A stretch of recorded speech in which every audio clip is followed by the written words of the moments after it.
May nakilala akong dalagita na ubod ng kabaitan at ganda. Hindi ko akalaing ako'y in love sa kanya. Sa huli naming pagkikita, hindi ko nahanap na sa ngiti niya at sulyap ako'y sumasaya. Kaya ako'y hindi nagsalita at sumulat ng isang liham, kahit may cellphone siya para mapansin. Sa niya ako'y baliw na talaga, pero di ko to mapigilan. Kapit lang sa dibdib ko pag tumingin siya.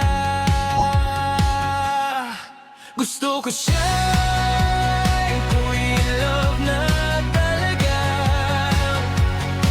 Gusto ko siya, sana mapansin niya. Okay siya, ang puso ko yumabaw. Gusto ko siya, sa liham kong sulat, sumagot ka.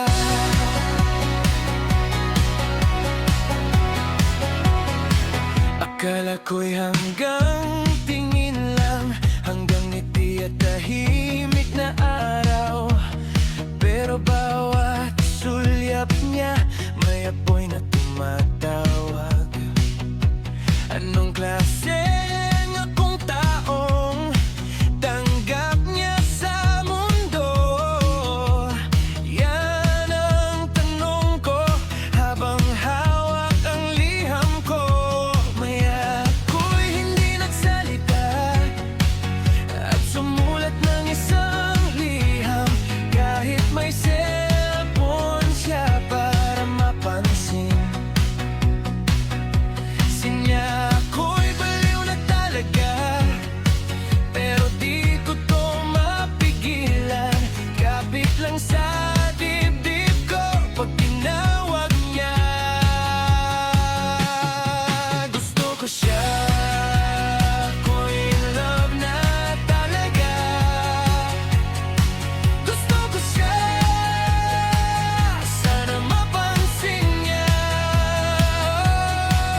Okay siya, ang puso ko yumabaw. Gusto ko siya, sa liham kong sulat, sumagot ka. Bigla niya akong sinagot sa liham kong sulat. Nanginginig ang kamay ko, parang ayaw nang kumawala. Sa isang ikalap, nag-ibang lahat. May pangalan na ang ngiti, at may uwi na ang dasal. Gusto ko siya, ako'y in love na talaga. Gusto ko siya, sana mapansin niya.